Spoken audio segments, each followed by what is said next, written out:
Assalamualaikum warahmatullahi wabarakatuh.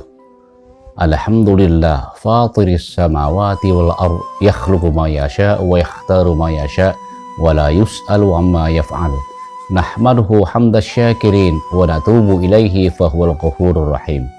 Ashhadu an la ilaha illallah wahdahu la syarikalah wa ashhadu anna sayyidina Muhammadan abduhu wa rasuluh.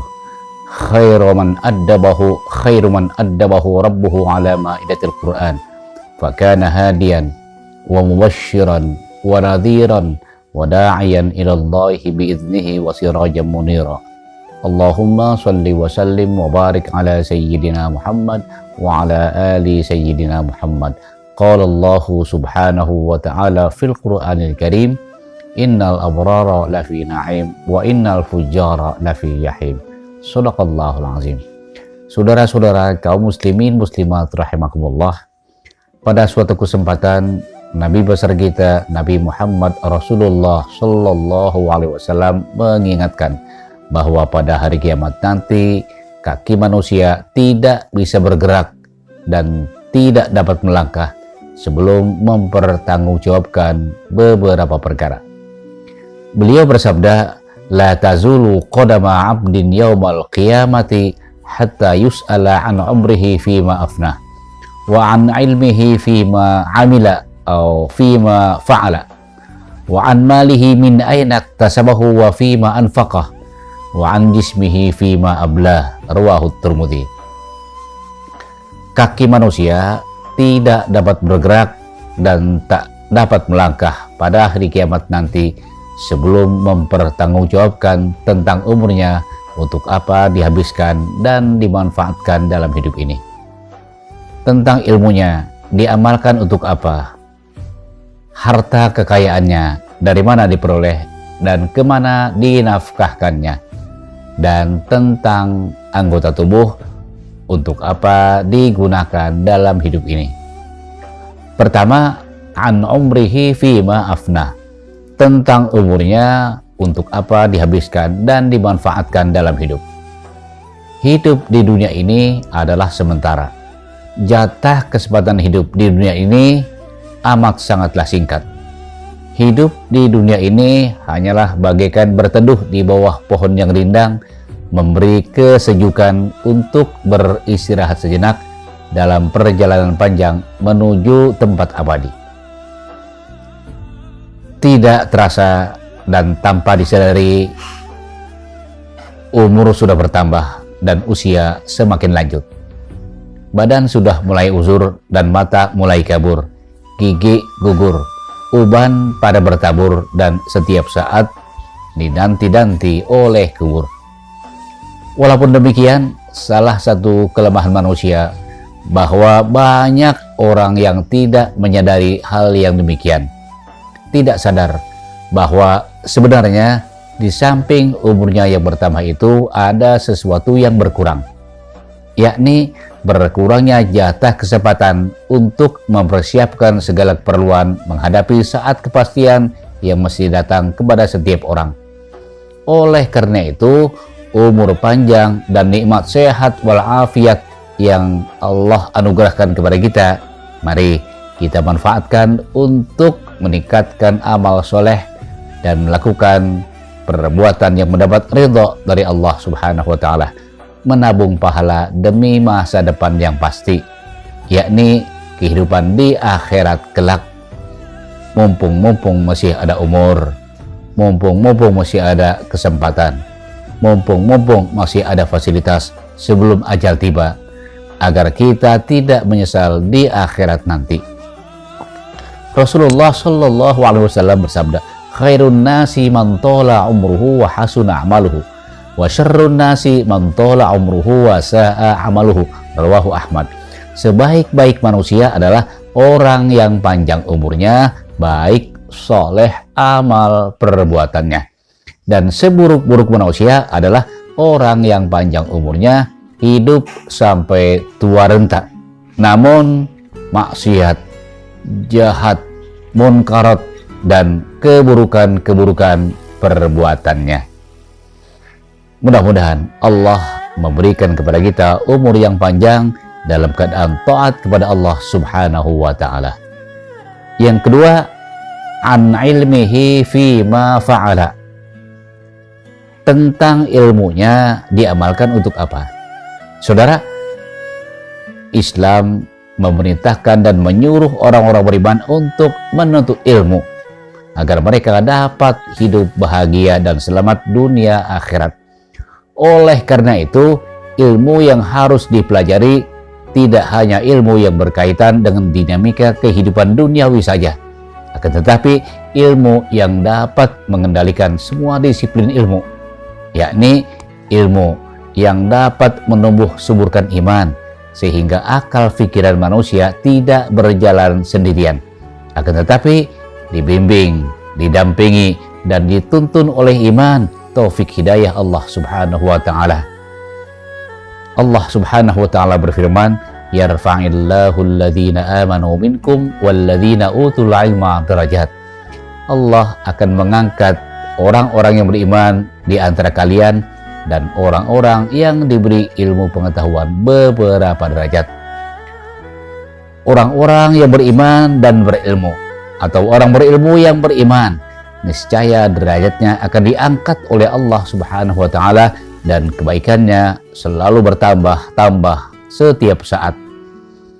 Sikap, akhlak, dan tingkah lakunya senantiasa memberikan kesejukan dan keteduhan buat orang lain, karena ia sadar bahwa segala tingkah lakunya di muka bumi ini harus dipertanggungjawabkan di akhirat kelak. Sebaliknya, seseorang yang berpengetahuan luas dapat menguasai berbagai disiplin ilmu dan menyandang beberapa titel dan gelar. Jika tidak berakhlak dan akhlakul karimah, dan tidak beriman dan tidak bertakwa kepada Allah Subhanahu wa taala, niscaya kesemuanya itu dapat merugikan dirinya sendiri di hadapan Allah dan dapat merugikan manusia lain di muka bumi ini. Contoh, keahliannya dalam ekonomi tidak memberikan manfaat sedikit pun buat orang lain, malah menyusahkan dan memelaratkannya dengan cara-cara yang licik dan curang, halus dan kasar. Keahliannya di bidang hukum tidak dimanfaatkannya untuk menegakkan hukum dan keadilan, malah justru menginjak-injak hukum dan menodai serta memperkosa keadilan itu sendiri.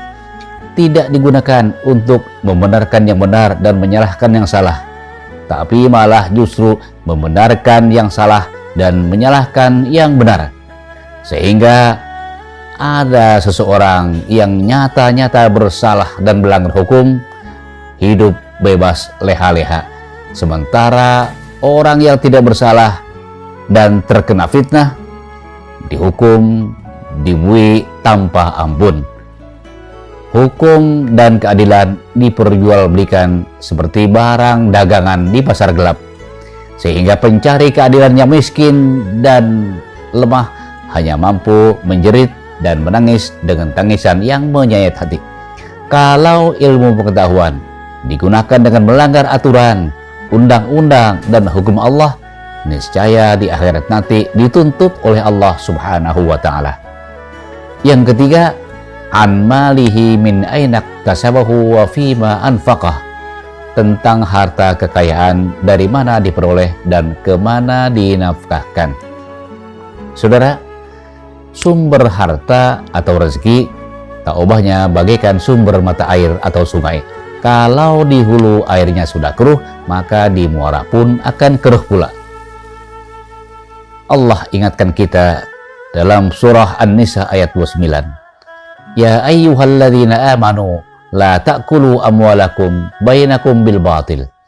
Wahai orang-orang yang beriman, janganlah kalian memakan harta sesama kalian dengan cara yang batil, dengan cara yang haram.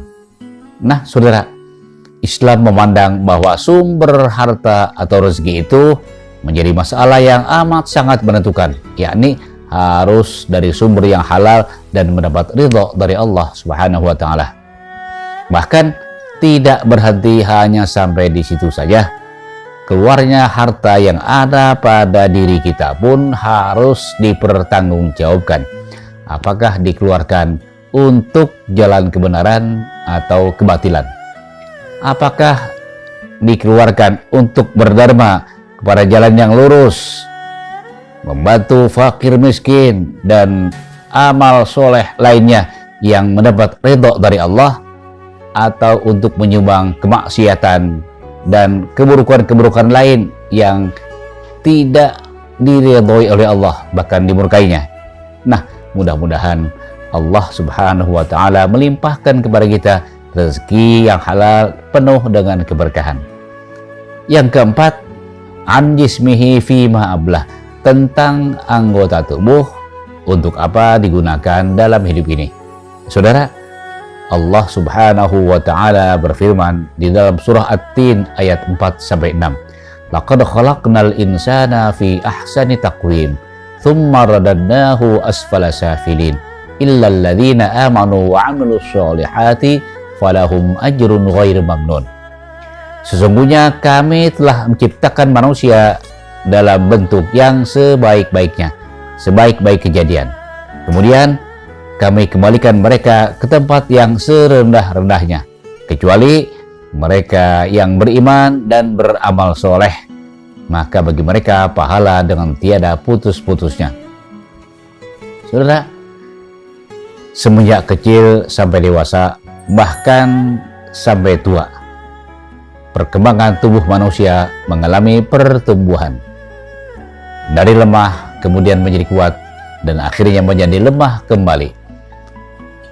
Di samping itu, Allah anugerahkan dan karuniakan kepada manusia alat perlengkapan yang sempurna. Tangan untuk bekerja, kaki untuk melangkah, mata untuk melihat, mulut untuk berbicara, telinga untuk mendengar, dan lain-lain sebagainya.